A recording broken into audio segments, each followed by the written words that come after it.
আবুল মহসিন তারেক ইরানে যুক্তরাষ্ট্র ও ইসরায়েলের হামলার পর গত ১ মার্চ রাতে বাহরাইনে মার্কিন সামরিক ঘাঁটি লক্ষ্য করে চালানো তেহরানের ক্ষেপণাস্ত্র হামলায় নিহত হন। ৩ এপ্রিল সন্ধ্যায় তার লাশ বাংলাদেশ এসে পৌঁছায়। রাত ২:৩০টার দিকে হালিশহরের বাসায় আনা হয় তারেককে।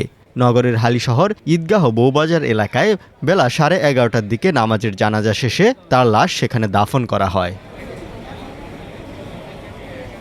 ৪ এপ্রিল শনিবার সকাল 9:30টার দিকে সরেজমিনে দেখা যায় বাসার আঙ্গিনায় অ্যাম্বুলেন্স, ভেতরে কফিনে সাদা কাপড়ে মোড়ানো লাশ। কিন্তু কারো দেখার সুযোগ হচ্ছে না। দূর থেকে স্বজনেরা তাকিয়ে আছেন অ্যাম্বুলেন্সের দিকে।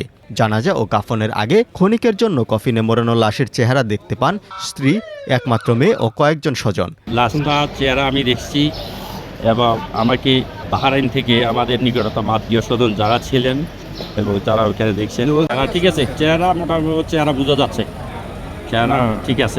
আমরা ফাইনালি আসলে আমরা সত্যি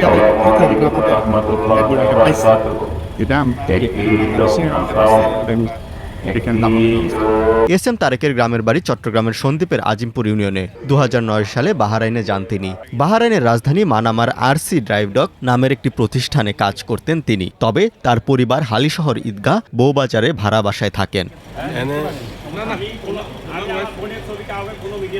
প্রাথমিকভাবে লাশ দাফনের জন্য 35,000 টাকা এবং পরিবারের জন্য 50,000 টাকা দিয়েছে সরকার। আরও 10 লাখ টাকা দেবেন তারা। এর আগে স্থানীয় সংসদ সদস্য নিহতের পরিবারকে 50,000 টাকা দিয়েছিলেন। একই সঙ্গে নিহতের মেয়ের পড়ালেখার দায়িত্ব নিয়েছেন।